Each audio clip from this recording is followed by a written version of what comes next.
Cincinnati Bengals quarterback Joe Burrow hoped to return to the Queen City to celebrate his birthday in a win against the Dallas Cowboys, but instead, he found out that his home had been broken into. CBS 4's Kit Hanley is here now to walk us through the surveillance video and what authorities say happened here. That's unfortunate, and on his birthday too, Kit. I was just about to say, Melissa, that is a terrible birthday gift. Oh my goodness. Well, take a look here. You could see what appears to be a man in a white jumpsuit walking off with a black bag tucked under his arm there. NFL quarterback Joe Burrow's home was ransacked on Monday on his birthday, according to a report from the Hamilton County Sheriff's Office. This marks the latest home invasion of a pro athlete here in the U.S. Now, thankfully, no one was injured during the break-in.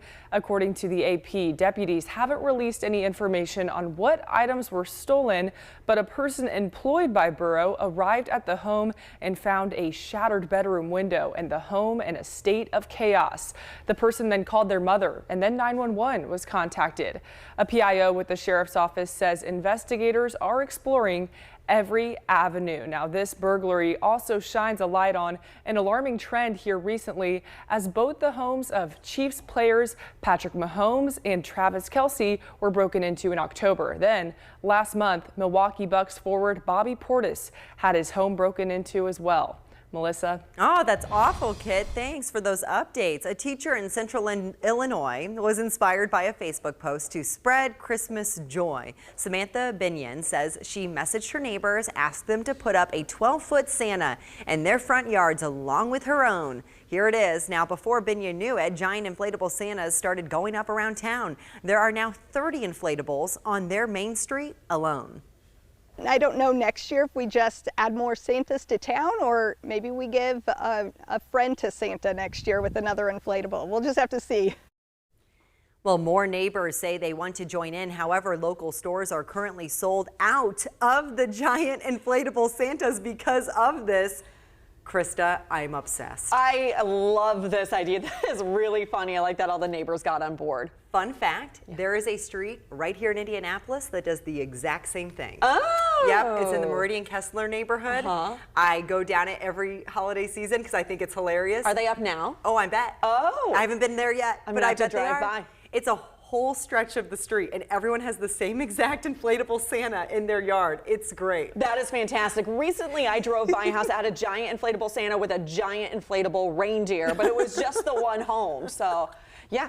We got to go look for that street. We got to go check it out. And then I also wonder, like, if you move into that street, is that a requirement? Does it come with the house? Or do your neighbors say? It's in your, mortgage agreements that you will display the giant inflatable Santa. That's great. I love it. Almost the holiday's going to start looking like it, too. Oh, yeah. We are 2 weeks out from Christmas now, and we have temperatures that are starting to feel more like the holidays as well. We have colder air that has moved back in. We're at 29 degrees in Carmel at this time.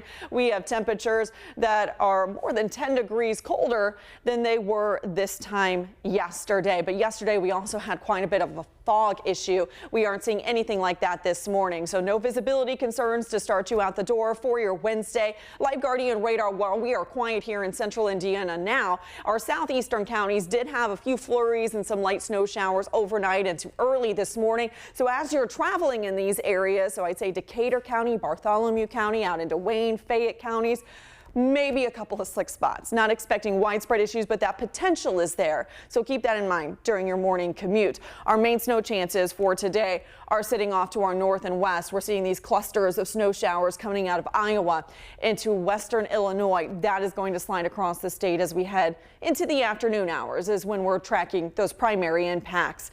Temperatures now are at 28 in Indy, 29 in Kokomo, and we're about 10 to 15 degrees cooler than this time yesterday, with a wind chill that is making it feel like it is down into the teens and lower 20s. So you want that heavy coat out the door this morning.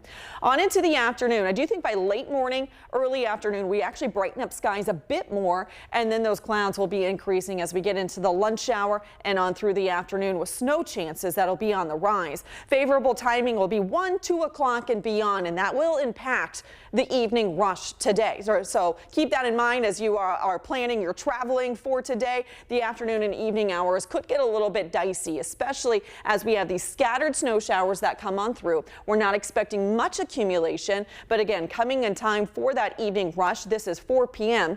and there could be some pockets of brief heavy bursts of snow with some gusty winds that could make conditions on the roads very slick quickly, as well as create some visibility concerns too. By the mid-evening hours, mid-late evening, we'll be done with the snow and really focusing on the temperatures that will be falling quickly. Overall snowfall totals not looking at much, maybe a few tenths of an inch up to a half an inch possible. Again, it doesn't take much though to create really big issues on the roadways. Let's talk about that wind chill and what it's going to feel like tonight, because it is going to get colder. Wind chill the warmest part of the day today. Mid-20s. By 10 o'clock, we're feeling like we're in the single digits. By tomorrow morning, wind chills in many locations will feel like they are below zero. So it's going to be a bitter cold Thursday, but then we do start to see things changing. Temperatures will be the coldest of the week on Thursday with a high in the mid-20s, but we start to rebound again and rise again as we head into the end of the week and into the weekend. So a high of 35 today with those snow showers this afternoon and evening. A high of 26 tomorrow with wind chills near or below zero in the morning, and then a high of 40 on Friday. Rather cloudy as we head through the next few days. We are tracking unsettled weather as we head through the weekend with some scattered showers arriving as we get into Saturday afternoon and evening. We'll keep some of those around on Sunday too. Mid-40s over the weekend, but we do get back into the 50s early next week. Now here's sports. Good morning. A week after ending an ugly two-year tenure under Ryan Walters, Purdue introduced a defensive-minded football coach who has championship pedigree, leading a Group of 5 program. CBS 4's Alexa Ross has more on what Barry Odom could bring to West Lafayette. A new era for Purdue football is here with head coach Barry Odom at the helm. We're thrilled to be here. We know what is the fabric of this community. We know what the fabric of this great university is. And we're excited to be a huge part of that on making sure that we do our job to put Purdue football on the national stage every single week as we get started building this program. In his introduction, Odom shared he doesn't believe in rebuilds and feels Purdue can be successful immediately. And he has the things to back it up. He was able to get 19 wins in his 2 seasons at UNLV. You look at the tradition-rich history that this program has and athletics department. You look at the leadership with the athletics director and those in leadership roles that it's aligned, and the commitment that they have shown. Recruiting will be obviously vital to our success, not only high school recruiting, but the ability to attract student athletes here in the world of transfer. With his defensive background, prospective and current Boilermakers can expect A blue-collar, hard, smart, and tough football team. It's going to play extremely hard. We'll be disciplined in our approach. We'll be explosive on offense, attacking on defense, and elite in special teams. as Purdue tries to climb the ranks of the expanded Big Ten and college football playoff. In West Lafayette, I'm Alexa Ross. So here's what Odom will be facing in his first year at the helm. The Boilers will open next season, August 30, at Ross-Ade against Ball State with its new head coach. They'll then host Southern Illinois the following Saturday, and after a week off, a visit to South Bend to meet Notre Dame before diving into Big Ten play. That's it for sports. I'm Chris Widlick. We'll see you again tonight. Another honor for Caitlin Clark, Indiana Fever star, is Time Magazine's Athlete of the Year when Time asked her to define her year in one word. The WNBA rookie said, historic. The Fever guard was named to the 2024 All-WNBA first team, becoming the first rookie to be selected for the honor since 2008. She also helped the Fever to the organization's first playoff appearance since 2016. And she's not the only Hoosier athlete getting recognition. Peyton Manning was named one of the most influential athletes of the last 25 years by sports website Bleacher Report. Out of 25 spots, he sat at 19. Clark also made that list at 15. The number 1 spot, basketball icon and current Laker LeBron James. 6 months of success for bars and taverns focused on happy hour. Coming up, the balance they say it brings to the industry. Plus, a quirky fudge factory expanding its reach across Indiana. A new store is opening in Richmond. What you can expect once you step inside.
Oh, we've got big news this morning.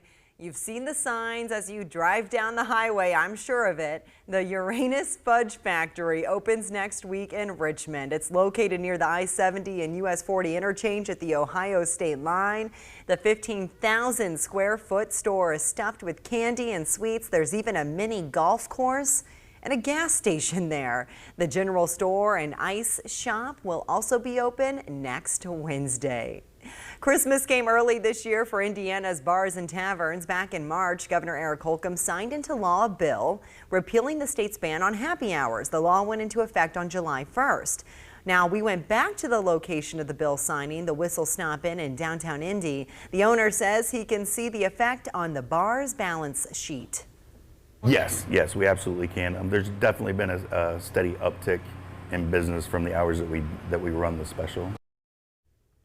The Indiana Restaurant and Lodging Association gives the happy hour bill a thumbs up, saying the law strikes a balance between giving tavern operators more flexibility while ensuring there are safeguards for the public.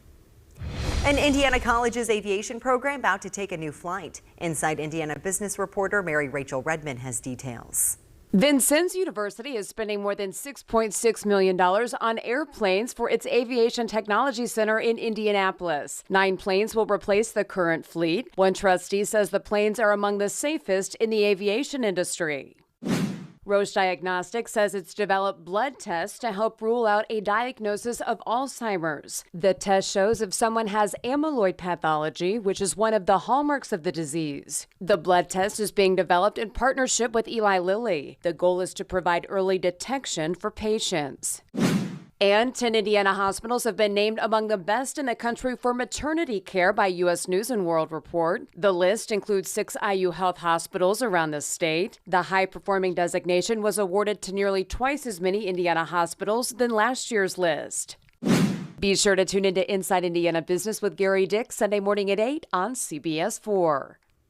It's been a big year for Indiana University, but for more reasons than just football. The major accomplishments celebrated by the IU president at the State of the University. And as you're heading out this morning in your Keller & Keller umbrella forecast, no rain in the forecast, but we do have snow showers that will come as we get into the afternoon and evening. They will impact the evening rush for some areas, and there will be slick spots on the roadways today. We'll time out those snow chances ahead of my forecast.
Live from CBS 4, this is your News Now. An officer is in the hospital and 4 teenagers are in jail after a police chase ends in a violent crash. The shocking scene leaves witnesses on edge. Plus, AAA releases its forecast for the end of the year. New this morning, what they're saying as we get ready to close out 2024. Good morning to you. It's 5:30 on this Wednesday. Thanks for starting your day with us here on CBS 4. I love when I say 5:30 and we are 5:30 on the dot. On the dot. That's nice. Good way to start the day.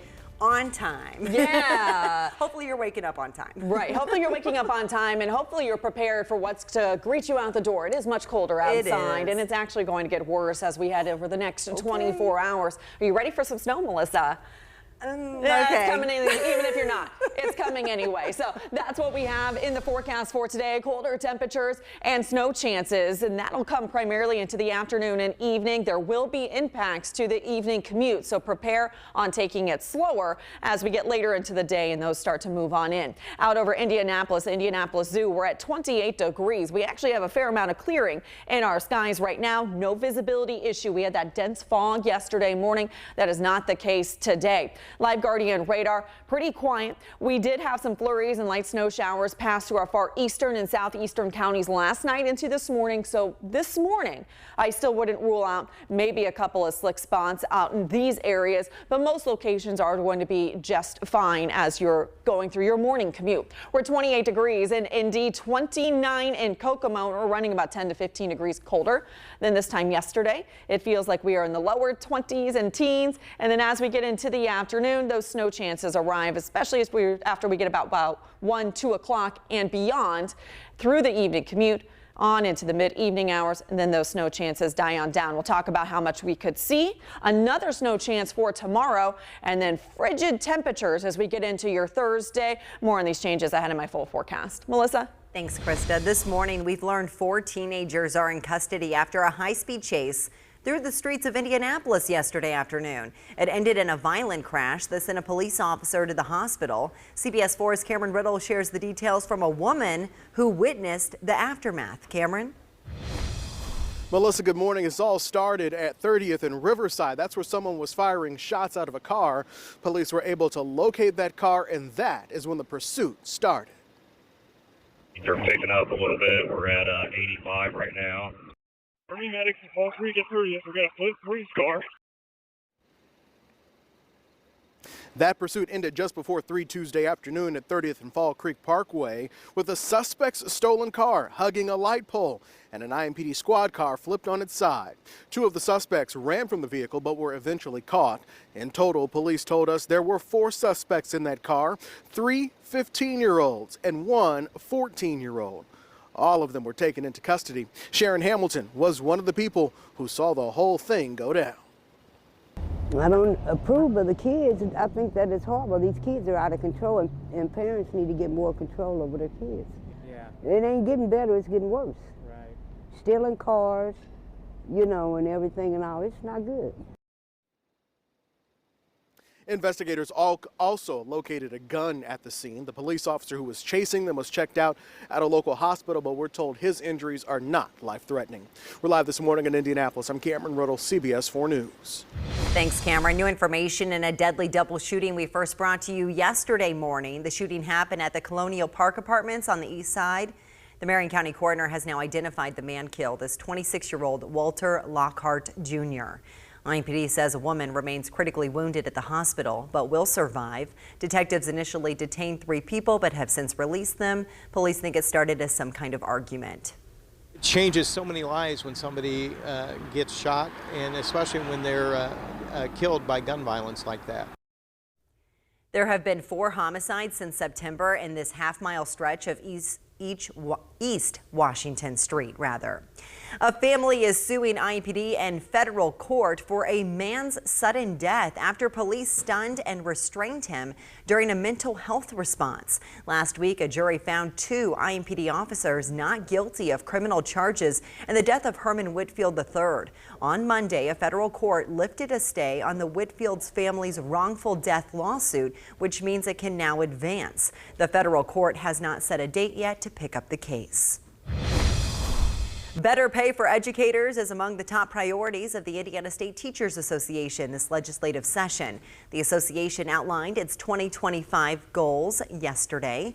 It's calling on the General Assembly to fully fund public schools, lower the required attendance age to 6, and cover all textbook fees. Also on the agenda, raise teacher pay and protect them in the classroom.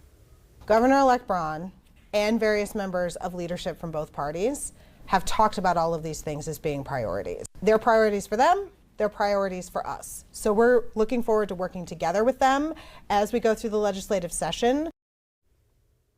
In addition to low pay, ISTA says violence against teachers is contributing to the state's staffing shortage. It wants the lawmakers to make it mandatory to report incidents of violence against school staffers. Well, it's been a big year at Indiana University, and we're not just talking about football. IU has grown significantly this year and made a lot of investments across its campuses, including the Indianapolis one. IU President Pamela Whitten highlighted that growth during her annual address. She's proud of success in her main pillars of growth at IU. That includes student success, transformative research and creativity, and serving the state of Indiana. Investing in IU is investing in the future of our state and the world. Together, we will propel IU to even greater heights, enriching lives and communities across Indiana and around the globe, taking on big challenges, pushing boundaries, and seizing opportunities. President Whitten highlighted the investments in IU's Indianapolis campus, which officially split off from Purdue earlier this year. Our time now is 5:36. Buckle up. We're nearing what's looking to be a holiday travel frenzy. AAA expects a record number of travelers to close out 2024. And CBS 4's Kit Hanley is back with a breakdown of the numbers for us. Hey, Kit. Hey, Melissa, good morning. There are a lot of travelers. If you plan on hitting the roads or the sky this holiday season, you'll want to make sure you're extra prepared. AAA is expecting a record-setting 119 million, you heard that right, people nationwide to travel 50 miles or more during the December 21st to January 1st period. And here in Indiana, about 2.8 million Hoosiers will travel 50 miles or more in that same period.